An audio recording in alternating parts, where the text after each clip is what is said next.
আমাদের সম্মানীয় নেতা, আমাদের জাতীয় নেতা, যিনি তার জীবনের একটা বড় অংশ রাষ্ট্রবাদের প্রচারের জন্য ব্যয় করেছেন। কাশ্মীর থেকে কন্যাকুমারী, কোচবিহার থেকে কাকদ্বীপ, দার্জিলিং থেকে দীঘা, ইনি জাগরণের কাজ করেছেন। ভারতবর্ষ, হিন্দুস্তান, সনাতন সংস্কৃতি, দেশপ্রেম, তাকে জাগরণের যিনি কাজ করেছেন আমাদের নেতা এবং রাজ্যের প্রাক্তন সভাপতি, যিনি এই কেন্দ্রের মাননীয় প্রধানমন্ত্রী নরেন্দ্র মোদীজির মনোনীত প্রার্থী দিলীপ ঘোষ মহোদয়, তাকে আমি শ্রদ্ধা, কৃতজ্ঞতা এবং তার জয় নিশ্চিত আমি আগাম শুভেচ্ছা জানাচ্ছি। তাই আপনারা আমাদের নেতা দিলীপ ঘোষকে জেতাবেন। দিলীপ দা এই রাজ্যে সনাতন সংস্কৃতির একজন উজ্জ্বল নক্ষত্র, তৃণমূলের বিরুদ্ধে চোখে চোখ রেখে লড়াই করা নেতা, এর মধ্যে কোনো এতটুকু আপোষ নেই।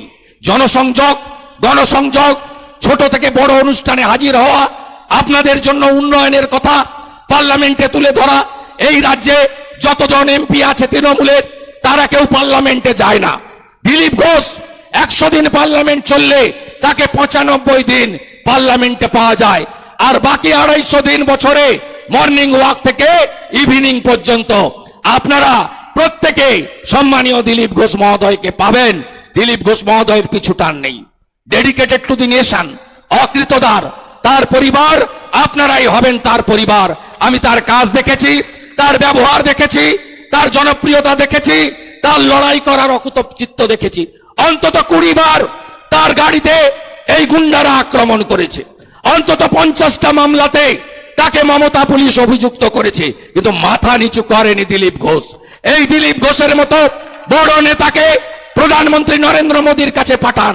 দিলীপ ঘোষ মহোদয়ের জন্য, পদ্মফুলের জন্য এই একটা লোকসভা কেন্দ্রে প্রধানমন্ত্রীও এসেছেন, আয়রন ম্যান স্বরাষ্ট্রমন্ত্রী অমিত শাহ এসেছেন। আপনারা বুঝে নিন দিলীপ দা কত বড় মাপের নেতা। দিলীপ দার ভাষণ হবে, আমি খানিকটা শুনে কলকাতা প্রস্থান করব।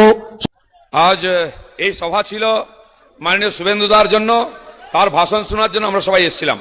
আমি আপনাদের সঙ্গে আছি, সঙ্গে থাকবো। ভাষণ দেওয়ার কিছু নাই, কাজ করে দেখাতে হবে।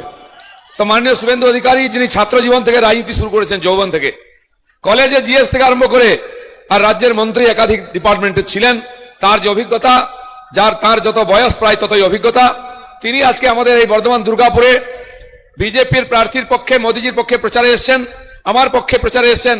সেই জন্য তাকে আমি আন্তরিক শুভেচ্ছা, অভিনন্দন, কৃতজ্ঞতা জানাচ্ছি। তিনি খালি বিরোধী নেতা নন, তিনি পশ্চিমবাংলার একজন প্রতিষ্ঠিত জননেতা।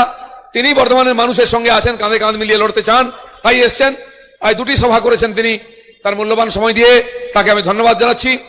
সম্বর্ধিত করবেন আমরা সেই আমাদের গলসি বিধানসভার সমস্ত কার্যকর্তাদের একসাথে বড় মালা পরিয়ে দিলীপ দাকে বিপুল ভোটে জয়ী করে দিল্লি যাওয়ার ছাড়পত্র দেবেন।